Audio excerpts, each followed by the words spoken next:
Thank you guys for tuning in with One Star Diagnostics. Today we have this, I believe, 2003. Sorry guys, I'm moving too much. Yeah, 2002 actually. Chrysler 300M. Customer complaint is switches doesn't work, the window doesn't go down, the HVAC doesn't work. So, keys on, they don't go down. HVAC doesn't turn on. That turns on, that turns on. So what we're gonna do, let's start checking powers and grounds to this guy and see if we could get it to work.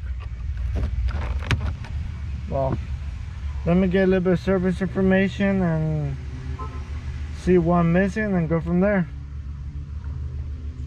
So we have test light to the power pro ground. We will have to go here. Test light doesn't light up. Show that again. So what we really want to do is find out where this, on the left side of the dash, where the fuse is set.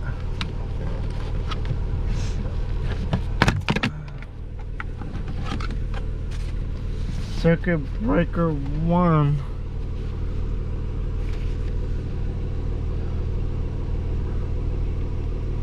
Kind of hard to see this. Trying to look for it.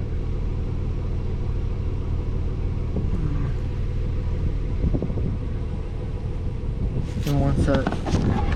So the driver power window switch is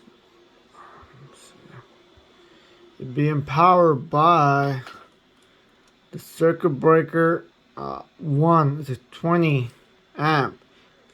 It becomes on C7 is pin number 9.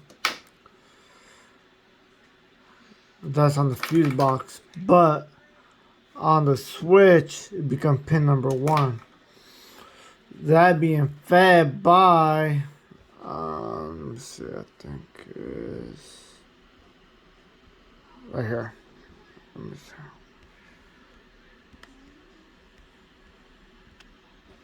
Okay, fuse J is a 40 amp that is being fed by a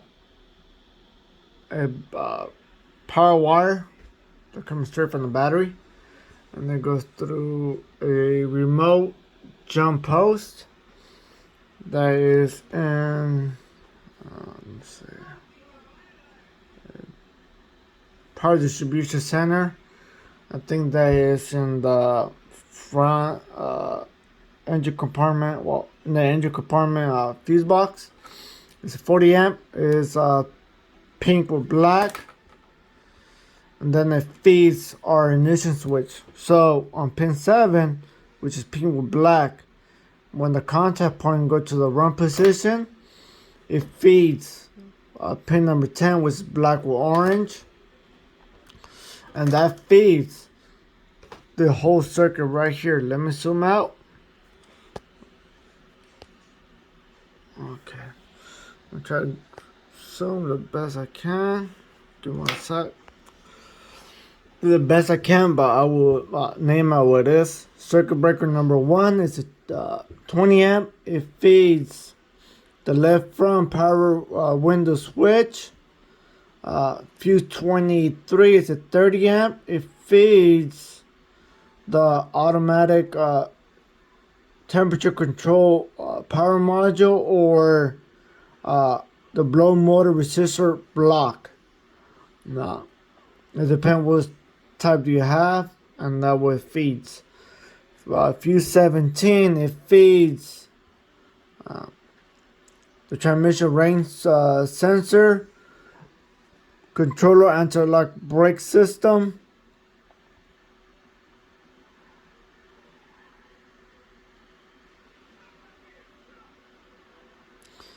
it feeds fuse. Oh, sorry, my bad. Also, the automatic temperature control, or on the manual temp control, the manual temperature control. Fuse 9 is a 10 amp combination flasher. Fuse 8, which is a 10 amp, and that's our airbag control module. So the way that, if later on the video you will see we had a faulty ignition switch, which all these were compromised. So let's go to the what's that? The HVAC. Here it is. The blower motor power module. So this that will control your blower motor. Pin 2, which is black, that's our ground. Pin 4, that's dark green, that's our power feed from fuse 23, which is a 30 amp. And our pin 3 on the module, it's a red with light green. That's our controlled by our what's that? Body control module. So as you guys could see later on in the video, just to determine that we didn't have a faulty body control module that was sending a signal on this wire the whole time, because it's a pulse modulated signal. Cut it. I mean, you could repair the wire along your solder it and shrink tube it, heat shrink. But it kept on sending power to the blower motor the whole time, which what you guys gonna see next. So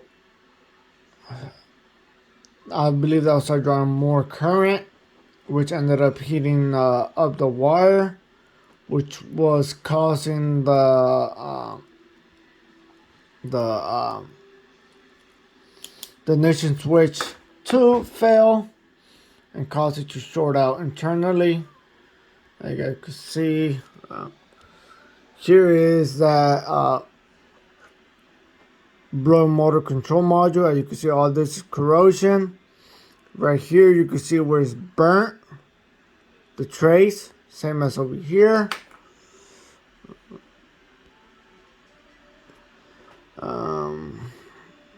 Let me double check. Here you can't see that well. Let me see if I could get a better picture. Here you can see where the contact point was a little darkened. Here where you can see a better image. Right here, I don't know how well you guys can see that, but right there you can see where the burn mark is at. So after changing those components, the vehicle was fixed. So we found the circuit breaker. You can see, I'm moving my pin inside. Doesn't light up. I'm gonna go to the next post. Also doesn't light up. So let's start checking where this circuit breaker gets. Sorry about that. The circuit breaker gets its feed.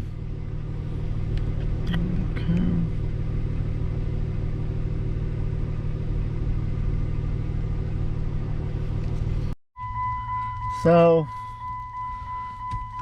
now our power feed comes from this pink with orange, which is red. Tesla lights up. I'll put this over here.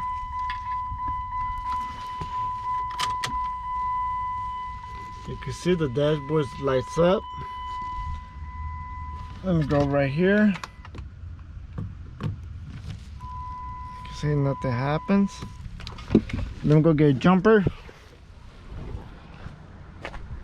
to prove my theory. that we have a faulty switch, ignition switch. To be honest, this is what I think. We're like probably 20 minutes into this, 20-30 minutes. As you can see, that works now. Let me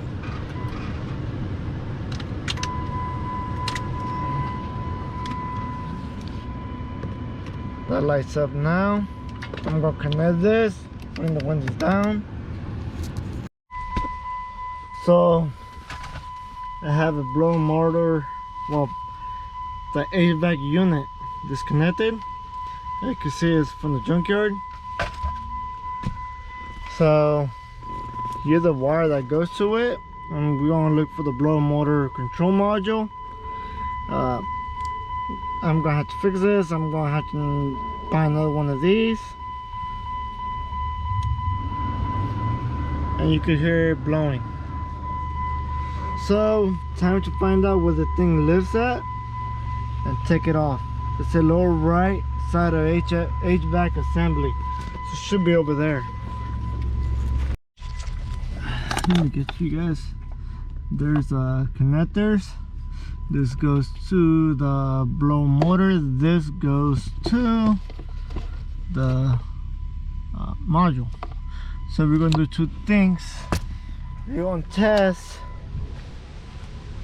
with both of them disconnected, so we could be able to find which one is shorted. We're gonna have to fix the wires either way. You can see everything works the way it should. Let me make sure that, yep. So the contact points,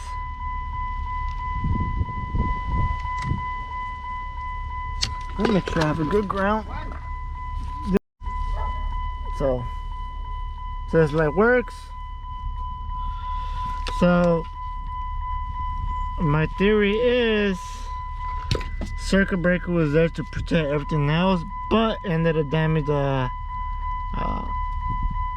ignition switch, the contact points inside. I would love to take it apart if I get proof and diagnose the inside and see how bad those contact points are.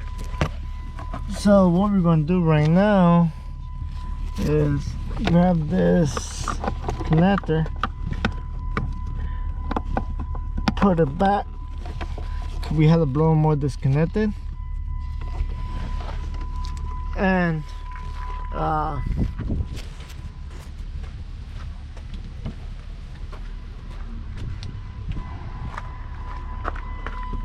let's see what happens. I hear relay. I'm going to double check and make sure it's not sending current to the blow motor. You can see tether lights up on the right pin. I am connected to chassis ground. So let's go ahead and switch this up. Go ahead to disconnect this. Sorry. And connect to battery positive and check the other side. If the other side is illuminated, that means that we might have a shorted control module, because we also have to check the signal. We have to make sure we don't have no signal coming in, going out, because what's the point of changing the component out if that signal wire is shorted to ground or shorted to battery positive?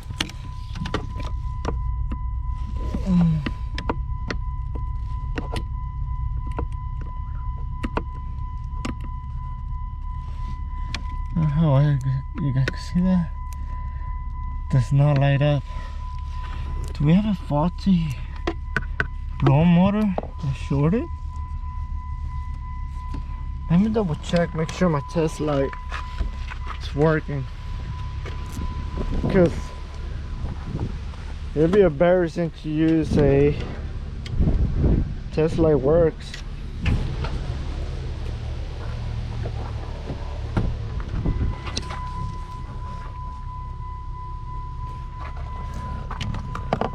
Window go down? The window goes down. Their power. Yep, their power there too. So the thing is, let's start checking the signal wire. Either the signal wire is shorted, or I have another issue. So time to check these wires. Signal does not light up. Ground, sorry. Power feed that goes to the blower motor control module. Test light lights up. So I go to battery positive. I already did this, but it would be good for you guys to see in action. Okay.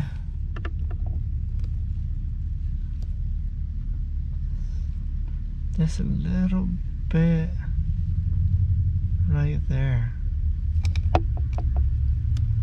There you ground. You know what I'm gonna do? I'm gonna snap this cable. I mean, I could fix it here. I'm just gonna cut it. I don't recommend to do that.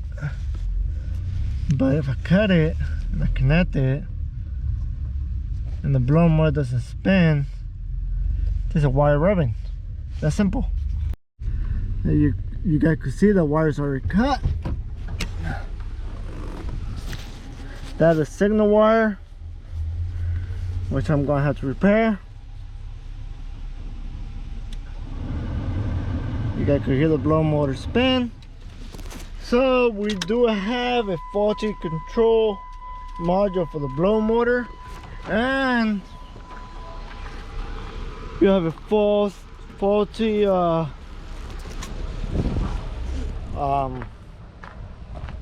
motor. Okay, sorry, because I'm trying to process it of what happened and why it happened. So we have a blower motor control module that's shorted internally. Could be because wear and tear, or could be because blower motor, too much amperage, maybe. And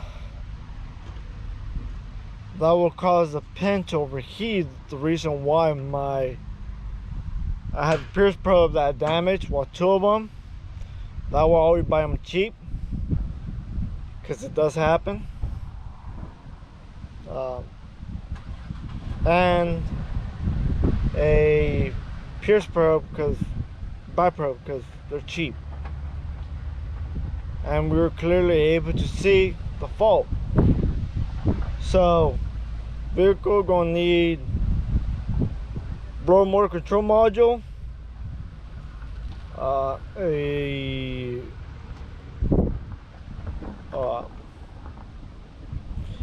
ignition switch too. Besides that, the only issue I have found, I'm going to buy the customer and go from there. I already took off the switch. Not pretty bad. You remove the bolt that goes here, and the one that goes here. You lift this up, and you go to the 2 bolts there. Over there, the blower motor and also the resistor. Not too bad. One tip is to use a swivel.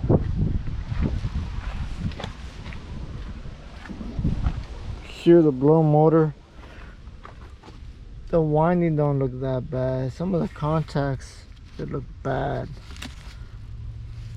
but I had to replace it just to be sure. We don't want to come back. We don't like comebacks. So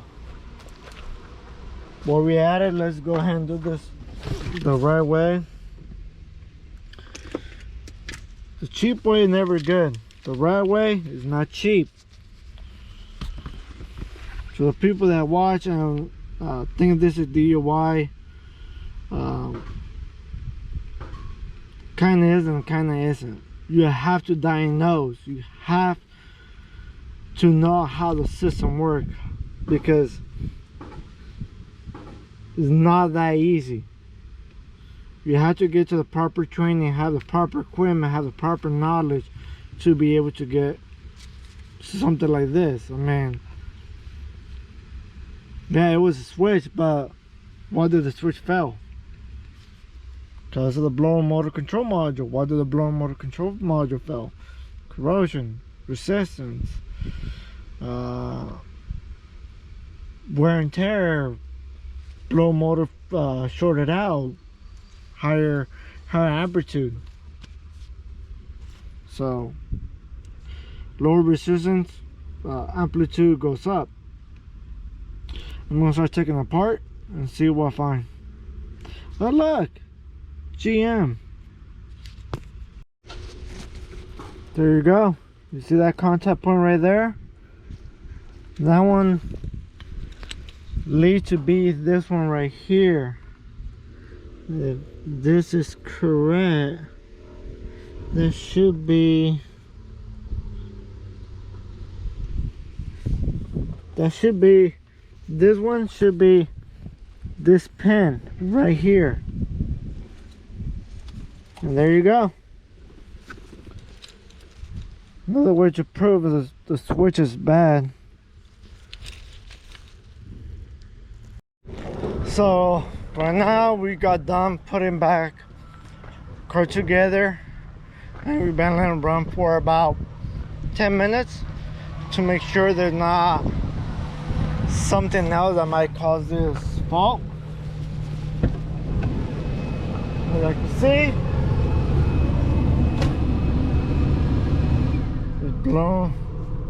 the blower motor works. Shut it off, it goes off. It doesn't stay on like it's been doing for